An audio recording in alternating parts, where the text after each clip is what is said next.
The morning proceeded much like any other, serene and radiant.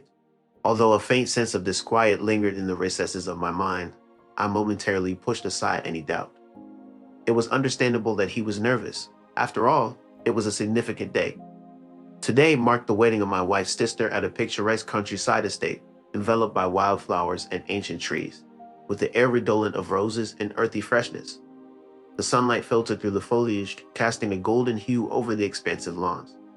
Guests gracefully meandered through the gardens, adorned in elegant silks and tailored suits, creating a symphony of movements.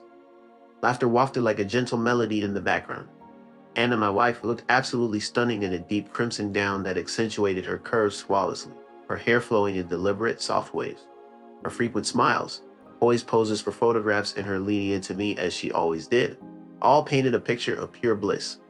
I, too, played my role diligently, smiling when expected, raising toasts, and embodying the image of a devoted husband. Yet amidst the festivities, a whisper of unease gnawed at me. A subtle restlessness stirred within my chest, persistently shadowing me despite my attempts to drown it out in the revelry. Upon the bride's skin, the wedding ceremony unfolded flawlessly. Her sister glided down the aisle with grace, each step filled with joy. The tender vows, spoken softly yet tremulously, elicited emotions that swept through the garden.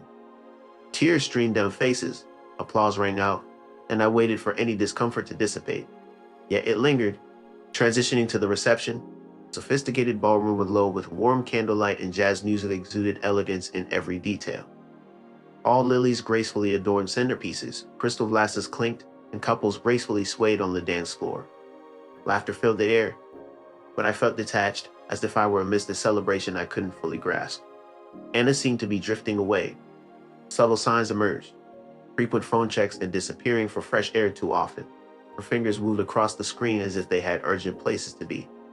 I convinced myself it was really wedding day nerves and familial pressures. However, the unrest in my heart grew more pronounced, more insistent. And then there it was. In a quiet alcove by the bar, she stood with an unfamiliar man. Realization dawned on me as I observed the scene before me. A tall, confident man being too casually intimate with her. Their closeness, the way their bodies leaned in, was unsettling. Her laughter, light and unencumbered, was different from how she laughed with me. It no longer belonged to me. Clues pieced together in my mind, her secretive phone calls, last-minute cancellations, and distant gaze. I wanted to confront her, to demand the truth, but I was paralyzed and could only watch. Their brief kiss shattered everything. Without a word, I left. The night air outside felt piercing, as if trying to shake me from a daze. The once vibrant garden now seemed empty. I called my closest friend, not needing to speak, just to feel a comforting presence. As I drove home, the scenes were played in my mind like a tormenting film reel. Her smile, his hand on her waist, kiss. Upon arriving home, I took immediate action. I packed only the essentials. A few clothing items, toiletries, and a couple of meaningful keepsakes. Without accusations or anger, I messaged her, "It's over." I remained resolute and ignored her calls and texts in the following days. One evening, she unexpectedly appeared at my doorstep, her eyes puffy, hands trembling with a bouquet. She was visibly shaken as she begged for forgiveness, her voice breaking with each plea. She claimed it was a mistake, a moment of confusion, professing her love for only me. I listened to her earnest words, each one cutting deeper than the last. When she finished, I met her gaze and softly said, "You didn't just betray me, you betrayed everyone who believed in us, including your family and sister. I can't forget that, I won't." Tears streamed down her face as she reached out to me, but I stood my ground.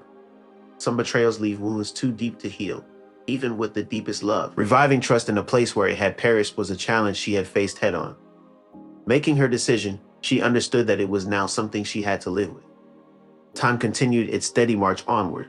I devoted myself to the process of healing, pouring all my energy into it. My friend became the stabilizing force that kept me grounded. I rediscovered neglected parts of myself, wandering along peaceful trails, indulging in the books I had once cherished, and finding solace in serene spaces where I could finally listen to my own heart once more. Slowly but surely, I reconstructed a new rhythm for myself. Not merely surviving, but truly living. After months had passed, Anna reached out once more.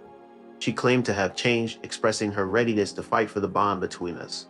However, at that point, I chose not to respond. By then, I had discovered something far more valuable than reconciliation: